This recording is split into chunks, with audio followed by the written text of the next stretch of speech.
सोचो जे तुहाडे हत्थ भी इहो जिहा एक बूटा लग जावे जिस नूं सचमुच असली दे पैसे लगदे होण। चलो अज असीं इहो जी कहानी सुणदे हां। कहानी दी शुरुआत एक पाल कैंपबेल नाम दे बंदे तो हुंदी है जो घरां ते जमीनां खरीदण अते वेचण दा काम करदा है। पर वो एक नंबर दा आलसी अते चलाक बंदा है। वो खरीदी हुई प्रॉपर्टी दे विच किसी भी कमी नूं ठीक नहीं करवाउंदा बल्कि उस कमी नूं लुका छुपा के उसे तरह अगे बेच दिंदा है। पर वो इन्ना भी चलाक नहीं कि किसी नूं पता ना लगे। जल्दी ही खरीददार नूं पता लग जांदा है अते प्रॉपर्टी दा कीता होया सौदा रद्द हो जाता है। ਉਹਦੀਆਂ इन्हां हरकतां करके उसके परिवार नूं गरीबी 'ਚ ही गुजारा करना पैंदा है। उसके परिवार कोले कोई खास सुख सुविधा नहीं हुंदी। एक दिन जदों ਉਹ ਕੰਮ ਤੋਂ घर वापस आया ਤਾਂ ਉਸਨੂੰ पता लगा कि उसके दूर ਦੀ रिश्तेदारी 'ਚੋਂ उसके चाचे की मौत हो गई है। ਇਹ सुन के पाल नूं दुख होया पर दुख नालों ज़्यादा उसनूं खुशी हुई क्योंकि उसका चाचा बहुत अमीर सी अते दूर दूर तक पाल तो बिना उसका कोई होर रिश्तेदार नहीं सी।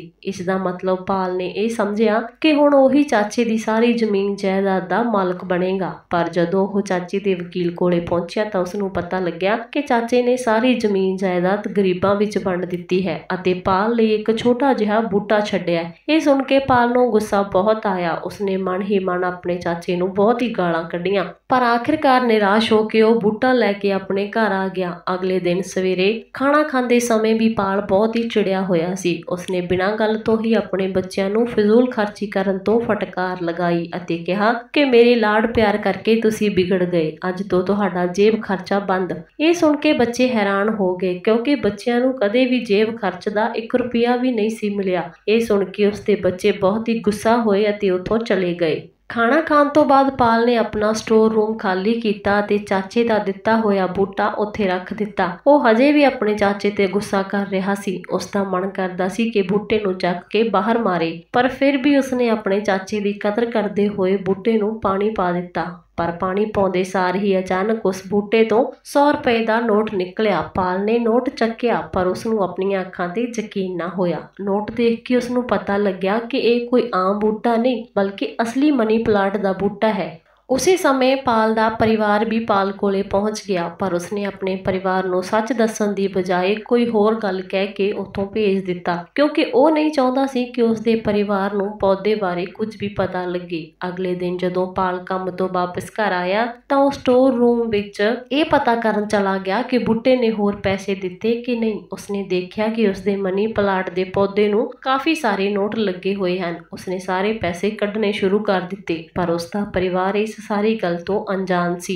फिर पाल दे घरे एक टिम नाम का एक बजुर्ग आदमी आउंदा ते वो अपने आप नूं उसदे चाचे का दोस्त दसदा है अते अपने NGO लई डोनेशन मंगिया। पाल भी काफ़ी चंगे मूड च होण करके उसनूं काफ़ी सारे पैसे दे दिंदा। ये सब देख के उसदे परिवार वालियां नूं यकीन ही नहीं होया। उस बजुर्ग आदमी दे जाण तो बाद उसदे परिवार वालियां ने पुछया कि आखिर तेरे कोले इन्ने पैसे कित्थों आए। घर वालियां नूं सच दस्सण दी बजाय उसने फिर झूठ बोल दिता ते कहा कि अजकल मैं काफ़ी प्रॉपर्टी दे सौदे कर रहे हैं। इसी तरह वो मनी प्लांट वाले पौधे तो पैसे तोड़ता गया ते अमीर हुंदा गया। आखिर उसने अपने बच्चों नूं भी जेब खर्च लई पैसे देने शुरू कर दिते अते घर दी हालत भी हौली हौली ठीक होंदी गई। इस तो बाद असीं देखदे हां कि पाल तां बिल्कुल ही बदल चुक्या है। उसनूं पैसे दी कोई परवाह ही नहीं रहिंदी। हुण वो पैसे खर्च करन दे बहाने लभदा रहिंदा है। उसदे घरे कोई बड़ा वड्डा बगीचा भी नहीं हुंदा फिर भी वो एक दिन सब तो महंगी घाह कट्टण वाली मशीन खरीद लिआउंदा है। एक दिन उसदे नाल काम करन वाले उसके दोस्त जैक ने उसकी पुरानी कार नूं लैके मजाक उड़ाया तां उसने गुस्से विच आके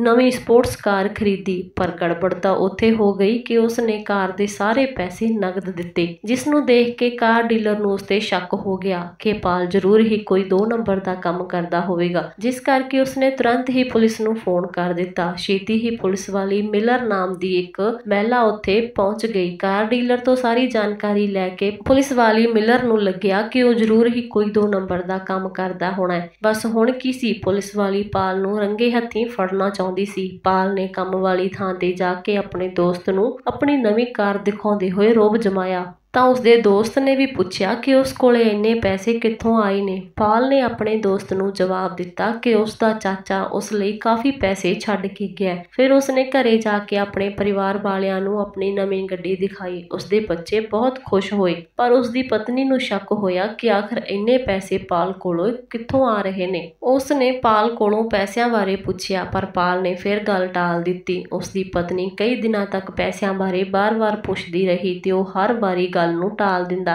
ਜਿਸ ਕਰਕੇ ਉਹਨਾਂ ਦੋਹਾਂ ਵਿੱਚ ਅਣਬਣ ਹੋਣੀ ਸ਼ੁਰੂ ਹੋ ਗਈ। ਅਗਲੇ ਦਿਨ ਸਵੇਰੇ ਫਿਰ ਉਹੀ ਬਜ਼ੁਰਗ ਆਦਮੀ ਆਪਣੇ NGO ਲਈ ਡੋਨੇਸ਼ਨ ਲੈਣ ਆਇਆ, ਪਰ ਪਾਲ ਤਾਂ ਪਹਿਲਾਂ ਹੀ ਦੁਖੀ ਸੀ, ਜਿਸ ਕਰਕੇ ਉਸਨੇ ਉਸ ਬਜ਼ੁਰਗ ਆਦਮੀ ਨੂੰ ਖਾਲੀ ਹੱਥ ਵਾਪਸ ਭੇਜ ਦਿੱਤਾ। ਅਗਲੇ ਦਿਨ ਸਵੇਰੇ ਪਾਲ ਦੇ ਕੰਮ ਤੇ ਜਾਣ ਤੋਂ ਬਾਅਦ ਪੁਲਿਸ ਵਾਲੀ ਉਸਦੇ ਘਰੇ ਆਈ ਅਤੇ ਉਸਦੀ ਘਰਵਾਲੀ ਤੋਂ ਪੁੱਛ ਪੜਤਾਲ ਕਰਨ ਲੱਗੀ, ਪਰ ਘਰਵਾਲੇ ਨਾਲ ਝਗੜਾ ਹੋਣ ਤੋਂ ਬਾਅਦ ਵੀ ਉਸਨੇ ਆਪਣੇ ਪਤੀ ਦਾ ਹੀ ਸਾਥ ਦਿੱਤਾ ਅਤੇ ਕਿਹਾ ਕਿ ਪਾਲ ਇਮਾਨਦਾਰ ਅਤੇ ਮਿਹਨਤੀ ਆਦਮੀ ਹੈ। ਉਸਨੇ ਜ਼ਿੰਦਗੀ ਵਿੱਚ ਕੋਈ ਵੀ ਗਲਤ ਕੰਮ ਨਹੀਂ ਕੀਤਾ। ਪੁਲਿਸ ਵਾਲੀ ਸਮਝ ਗਈ ਕਿ ਇੱਥੋਂ ਉਸਨੂੰ ਕੋਈ ਜਾਣਕਾਰੀ ਨਹੀਂ ਮਿਲਣੀ, ਇਸ ਲਈ ਉਸਨੇ ਸਾਰਾ ਮਾਮਲਾ ਆਪਣੇ ਆਪ ਸੁਲਝਾਉਣ ਦਾ ਫੈਸਲਾ ਕੀਤਾ। ਪੁਲਿਸ ਵਾਲੀ ਨੇ ਜਦੋਂ ਛਾਣਬੀਣ ਕੀਤੀ ਤਾਂ ਉਸਨੂੰ ਪਤਾ ਲੱਗਿਆ ਕਿ ਪਾਲ ਨੇ ਪਿਛਲੇ ਮਹੀਨੇ ਪ੍ਰਾਪਰਟੀ ਦਾ ਕੋਈ ਵੀ ਸੌਦਾ ਨਹੀਂ ਕੀਤਾ, ਜਿਸ ਤੋਂ ਬਾਅਦ ਪੁਲਿਸ ਵਾਲੀ ਨੂੰ ਪੂਰਾ ਯਕੀਨ ਹੋ ਗਿਆ ਕਿ ਪਾਲ ਜ਼ਰੂਰ ਹੀ 2 ਨੰਬਰ ਦਾ ਕੰਮ ਕਰਕੇ ਪੈਸੇ ਕਮਾਉਂਦਾ ਹੈ। ਦੂਜੇ ਪਾਸੇ ਪਾਲ ਵੀ ਵਾਰ-ਵਾਰ ਆਪਣੀ ਘਰਵਾਲੀ ਦੇ ਸਵਾਲਾਂ ਤੋਂ ਤੰਗ ਆ ਚੁੱਕਿਆ ਸੀ, ਕਿਉਂਕਿ ਉਸਦੇ ਘਰਵਾਲੀ ਇਹ ਜਾਣਨਾ ਚਾਹੁੰਦੀ ਸੀ ਕਿ ਉਸਦੇ ਪਤੀ ਕੋਲ ਇੰਨੇ ਪੈਸੇ ਆ ਕਿੱਥੋਂ ਰਹੇ ਨੇ। ਹੁਣ ਤਾਂ ਉਸਦੀ ਘਰਵਾਲੀ ਵੀ ਉਸ ਤੇ ਸ਼ੱਕ ਕਰਨ ਲੱਗ ਪਈ ਸੀ। ਦੂਜੇ ਪਾਸੇ ਮਨੀ ਪਲਾਟ ਵਾਲੇ ਪੌਦੇ ਨੇ ਪੈਸੇ ਦੇਣੇ ਬੰਦ ਕਰ ਦਿੱਤੇ ਸੀ, ਜਿਸ ਕਰਕੇ ਉਹ ਕਾਫੀ ਪਰੇਸ਼ਾਨ ਰਹਿਣ ਲੱਗ ਪਿਆ। ਉਸਨੇ ਸੋਚਿਆ ਕਿ ਜ਼ਰੂਰ ਹੀ ਪੌਦੇ ਨੂੰ ਕਿਸੇ ਨੇ ਨਜ਼ਰ ਲਾ ਦਿੱਤੀ ਹੈ। ਜਿਨ੍ਹਾਂ ਲੋਕਾਂ ਨਾਲ ਪਾਲ ਨੇ ਬੁਰਾ ਸਲੂਕ ਕੀਤਾ ਸੀ, ਉਹਨਾਂ ਸਾਰਿਆਂ ਨੂੰ ਜਾ ਕੇ ਵਾਪਸ ਪੈਸੇ ਦੇ ਕੇ ਆਇਆ ਤੇ ਫਿਰ ਉਹ ਉਸ ਬਜ਼ੁਰਗ ਆਦਮੀ ਦੇ NGO ਵਿੱਚ ਗਿਆ ਤੇ ਉਸਨੂੰ ਕਾਫੀ ਸਾਰੇ ਪੈਸੇ ਦੇ ਕੇ ਆਇਆ। ਇਹ ਸਾਰਾ ਕੁਝ ਪਾਲ ਇਸ ਲਈ ਕਰ ਰਿਹਾ ਸੀ ਤਾਂ ਕਿ ਉਸ ਤੇ ਰੱਬ ਦੀ ਮਿਹਰ ਹੋ ਜਾਵੇ ਅਤੇ ਪੌਦੇ ਨੂੰ ਫਿਰ ਤੋਂ ਪੈਸੇ ਲੱਗਣੇ ਸ਼ੁਰੂ ਹੋ ਜਾਣ। ਇਹ ਦੇਖ ਕੇ ਉਸ ਬਜ਼ੁਰਗ ਆਦਮੀ ਨੇ ਪਾਲ ਨੂੰ ਕਿਹਾ ਕਿ ਇਹ ਪੈਸੇ ਉਹ ਉਹਨਾਂ ਨੂੰ ਦੇਵੇ ਜਿਨ੍ਹਾਂ ਨੂੰ ਇਸ ਦੀ ਸੱਚਮੁੱਚ ਜ਼ਰੂਰਤ ਹੈ। ਇਹ ਸਭ ਕਰਕੇ ਉਹਨੂੰ ਮਨ ਦੀ ਸ਼ਾਂਤੀ ਮਿਲ ਜਾਵੇਗੀ। ਇਹ ਸੁਣ ਕੇ ਪਾਲ ਨੇ ਬਜ਼ੁਰਗ ਆਦਮੀ ਨੂੰ ਹੋਰ ਪੈਸੇ ਦਿੱਤੇ ਅਤੇ ਉੱਥੋਂ ਚਲਾ ਗਿਆ। ਉਸਦੇ ਜਾਣ ਤੋਂ ਤੁਰੰਤ ਬਾਅਦ ਪੁਲਿਸ ਵਾਲੀ ਉਸ ਬਜ਼ੁਰਗ ਆਦਮੀ ਕੋਲ ਆਈ ਅਤੇ ਉਸਦੇ ਮੇਜ਼ ਤੇ ਰੱਖੇ ਲੱਖਾਂ ਰੁਪਏ ਦੇਖ ਕੇ ਉਸਨੇ ਸੋਚਿਆ ਕਿ ਇਹ ਬਜ਼ੁਰਗ ਆਦਮੀ ਵੀ ਪਾਲ ਨਾਲ ਮਿਲ ਕੇ 2 ਨੰਬਰ ਦਾ ਕੰਮ ਕਰਦਾ ਹੋਣਾ ਹੈ। ਦੂਜੇ ਪਾਸੇ ਰਾਤ ਨੂੰ ਪਾਲ ਨੇ ਜਾ ਕੇ ਪੌਦੇ ਨੂੰ ਜਗਾਉਣ ਦੀ ਕੋਸ਼ਿਸ਼ ਕੀਤੀ, ਇੱਥੋਂ ਤੱਕ ਕਿ ਉਸ ਪੌਦੇ ਨੂੰ ਧਾਰਮਿਕ ਕਿਤਾਬਾਂ ਵੀ ਪੜ੍ਹ ਕੇ ਸੁਣਾਈਆਂ ਤਾਂ ਕਿ ਰੱਬ ਉਸਦੀ ਮਦਦ ਕਰੇ, ਪਰ ਕੁਝ ਵੀ ਨਾ ਹੋਇਆ।